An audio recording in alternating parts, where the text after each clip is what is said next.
Hey everybody, this is Mark from Mark's Home Hobbies, and this video is going to be on the Wltoys K969 Copo Camaro version. Yeah, we've got some updates, and also a little feature I like to call the secrets of the Wltoys K969. So stick with me while I take you on some of the hidden little treasures I found in this car after working on it. Alright, back in just a short.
Okay, now time for the part that I was talking about, the secrets of the Wltoys K969.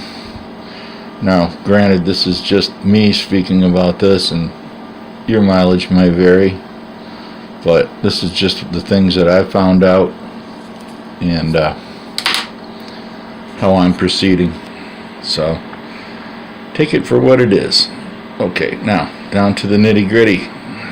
As you can see, the body is a little bit too short to accommodate because the chassis that I took it off of had some of the body panel on the bottom.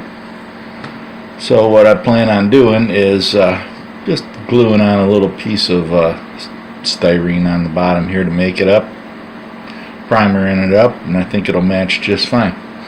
Also, you can see that I've put the windows into it, or what you might want to call the plastic. You can see it front and the back. You can also see that there's no windows in the sides.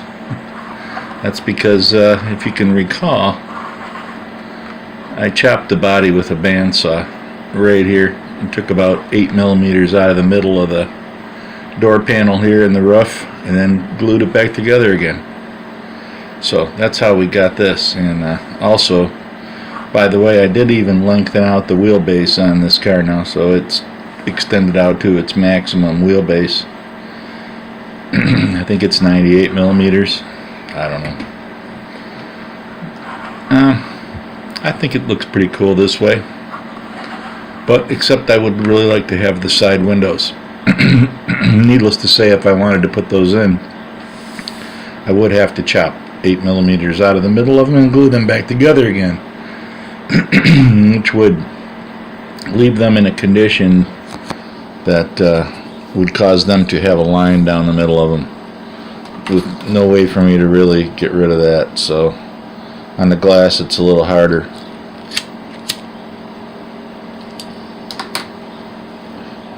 So anyhow, okay, on to the secrets.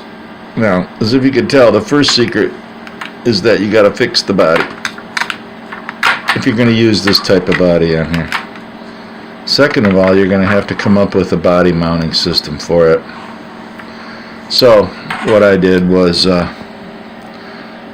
just 3D printed a little piece of plastic with 2 holes in it, and then that just about the same thickness as the body post, and then I just hot glued a piece of Velcro on there. Same for the back. I turned the body mount around there. So that's how I did that part. And then here you can see inside the body. I've got the piece of Velcro there, and I've got that on a little platform there, so it's going straight across the body. So yeah, that's how I did that. And then I also cut out for the wheels there to make it a little more realistic, I guess. I don't know. Here's the chassis in its current state. You might see something a little different there. That there is the 480 milliamp 25C battery that I've always wanted to use, and it's mounted onto the car. Then you can see on this side, another secret is that I've went back to the stock motor, and that leads us to this other secret. I've got another Chinese speed controller that I put in there, and I've mounted the FlySky receiver up here, and it's now got a wider radio tray that screws into the top that I'm just using to use for this battery. And you know what? The doggone thing is it fits into the low Camaro body where the normal one would not. Excuse me while I fiddle with this. And everything seems to be nice and flat. And I did something to the diff back here. I took that apart and I took out the balls out of the... It has no balls now. Well, I think it has balls, but in a different way. I took the little diff balls out of the gear and I replaced those with a very thin piece of cardboard, and poked a hole in it and put a little bit of Loctite on both sides, and then replaced the balls or took out the balls and then screwed the diff back together again without the balls in there, and it works. And there's not that much slop in the transmission. The car is very quiet. It runs, it has a little heat, but you know, nothing out of the abnormal. Very, very, very cool compared to the rocket motor fiasco, which is right here. And you can see I have the rocket motor, 3500 kV, hooked up to a Fat J electronic speed control that I purchased using the refund that I got for the motor and the speed controller on this. And I hooked the motor up to it, and lo and behold, the motor does work, but it gets extremely, extremely hot. So after disassembling the motor, because there's only one moving part, I noticed that there was all kinds of chipping on the magnets on the armature, which signifies to me that there's either a loose winding in the inside or something was in there. Wasn't in there when I opened it, but something took some big chunks out of those magnets in there, and probably the windings in the inside of one of those coils. So that's probably the reason why she's heating up there so much, because it's just a garbage motor to begin with absolutely no quality control. So I'm going to have to advise against buying this rocket brand, because I don't know, I just it looks good and everything, but very, very cheap.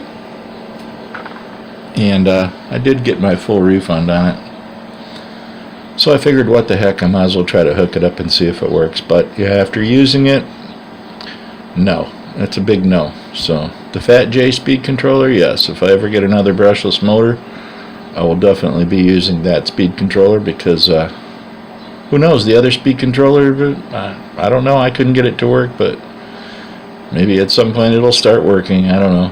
Electronics does that. Anyways, before I make this video too long, let's get back to the car again. Get rid of this, because we're not even using it anymore. So I went back to the stock motor, stock pinion, stock speed control, but no center drive shaft. Still rear wheel drive with the mono shock. It's got the original servo in with the slightly longer, very, very thin servo horn on there, which I'm hoping that my aluminum one that I ordered 3 months ago gets here. If not, I'll have a $1.50 refund again from eBay. You can see it's got 3D printed tires, and it's got the PN Racing zero offset rims, which, like I said, the Kyosho ones didn't seem to work. They were way out here. So yeah, so if you're gonna do this type of mod, you're gonna want to get you some of those rims, PN Racing. Anyways, the battery works great. Now here's another secret that I wanted to let you in on before I let you go. The position of the battery on the chassis makes a great deal of difference on this car. So if you're going to do this type of a mod, where you put the actual battery in relationship to putting it down is going to make the car handle totally different. And if you put it in the wrong spot twice, you'll have to redo your configuration that you have on your radio, and you'll have to learn how to drive again. So I would suggest, if you're going to do this rear wheel drive mod, that you find a good spot where everything works good and you can drift it fairly easily, and then memorize that spot for the battery, and then adjust your radio equipment and all your tunings, your gyro setups, and your dual rates, and your exponentials, and your endpoints, all that type of stuff. Because otherwise, if you don't, it's a constant nightmare of resetting and redoing, and you'll never know what settings make a difference. So those are some of the secrets. You can see that it's well used, and seems to be working really, really well in this configuration now, and it seems to drift pretty good. I mean, I don't know if you could tell from those pictures before, but I think it's getting there. So a little bit more fussing and tuning, and I think we're going to have us a decent drift car. So anyways, if you stuck around through all this, thanks a lot. Make sure you like, subscribe, share, and tell your friends. I'm trying to get a good channel of hobby people here, so do that. I don't care if you're across the ocean or where you're at. Join me as we explore the mysteries of RC. With that, I'm going to say this is Mark from Mark's Home Hobbies, and see you in the next one.